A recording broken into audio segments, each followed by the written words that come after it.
ತಿಳಿಸಿಕೊಡುತ್ತೇನೆ. ಮೊದಲನೆಯದಾಗಿ ಗುರು ಬ್ರಹ್ಮ ಗುರು ವಿಷ್ಣು ಗುರು ದೇವ ಮಹೇಶ್ವರ ಗುರು ಸಾಕ್ಷಾತ್ ಪರಬ್ರಹ್ಮ ತಸ್ಮೈ ಶ್ರೀ ಗುರುವೇ ನಮಃ ಎಂಬ ನನ್ನ ಗುರುಗಳಿಗೆ ವಂದನೆಗಳನ್ನು ತಿಳಿಸುತ್ತೇನೆ. ನನ್ನಲ್ಲಿ ಏನಾದರೂ ತಪ್ಪನ್ನು ಇದ್ದರೆ ದಯವಿಟ್ಟು ಯಾಕಪ್ಪ ಅಂದರೆ ನಾನು ಇಲ್ಲಿಯವರೆಗೂ ಈ ತೀರ್ಪು ಒಂದನೇ ತರಗತಿ ಇಲ್ಲಿಯವರೆಗೂ ಓದಿದ್ದೀನಿ ಅಂದರೆ ನಾನು ಯಾವುದರಲ್ಲಿ ಭಾಗವಹಿಸಿಲ್ಲ ಮತ್ತು ಈ ಟೇಜಿನ ಮೇಲೆ ನಾನು ಇನ್ನೀವರೆಗೂ ಹತ್ತಿಲ್ಲ. ನನ್ನಲ್ಲಿ ಯಾವುದಾದ್ರೂ ಮಿಸ್ಟೇಕ್ ಇದ್ದರೆ ನೀವು ಅದನ್ನು ಕ್ಷಮಿಸಬೇಕೆಂದು ತಮ್ಮಲ್ಲಿ ವಿನಂತಿಸಿಕೊಳ್ಳುತ್ತೇನೆ.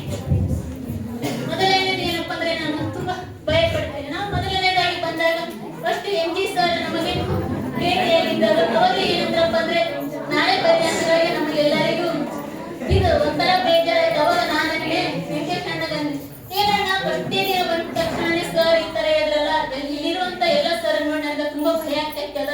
ಎಷ್ಟು ಸ್ಟ್ರಿಕ್ಟ್ ಆದ ಸರ್ಗಳು ಹೆಂಗ್ ಮಾಡ್ಬೇಕು ಹೆಂಗಿಲ್ಲ ಗೊತ್ತಾಗ್ತಾ ಇಲ್ಲಲ್ಲ.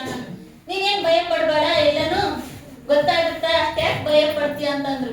ಆದ್ರೆ ನನಗೆ ಇನ್ನೂ ಇವರಿಗೆ ಇಲ್ಲಿ ಇರುವಂತ ಎಲ್ಲ ಸರ್ ನೋಡಿದ್ರೆ ತುಂಬಾ ಭಯ ಆಗುತ್ತೆ. ಯಾಕಂದ್ರೆ ಅವರಲ್ಲಿರುವಂತ ಒಂದು ಶಿಸ್ತು ನಾನು ಇಂಥ ಸರ್ಗಳನ್ನ ಎಲ್ಲಿನೂ ನೋಡಿಲ್ಲ ಇನ್ನೂವರೆಗಾದ್ರು.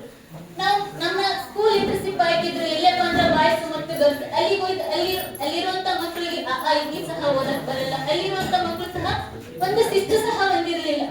ಊರಿಗೆ ಹೋದ ತಕ್ಷಣ ಒಂದಿನ ನಾನು ಕ್ಲಾಸ್ ಮಾಡ್ತಾ ಇದ್ದೆ ಕನ್ನಡ. ಯಾಕಂದ್ರೆ ನಮ್ದು ಬಂದ್ಬಿಟ್ಟು ಉತ್ತರ ಕರ್ನಾಟಕ ಅಲ್ಲ, ನಮ್ಮ ಭಾಷೆ ಬಂದ್ಬಿಟ್ಟು ತುಂಬಾ ಸ್ಪೀಡ್ ಅಂತದ್ರಲ್ಲಿ ನೀವು ಎಲ್ಲರೂ ತುಂಬಾ ಅರ್ಥ ಮಾಡ್ತಿದ್ರಿ ಅಂತ ನಾವು ಅನ್ಕೊಂತೀವಿ. ಬಟ್ ಅಲ್ಲಿ ನಾನು ಕನ್ನಡ ಕ್ಲಾಸ್ ಮಾಡಕತ್ತಿದ್ನೆ, ಕತೆ ಹೇಳಕತ್ತಿದ್ನೆ ಸಳಂದು. ಆಗ ಒಂದ್ ಮಗು ಹೇಳ್ತಿ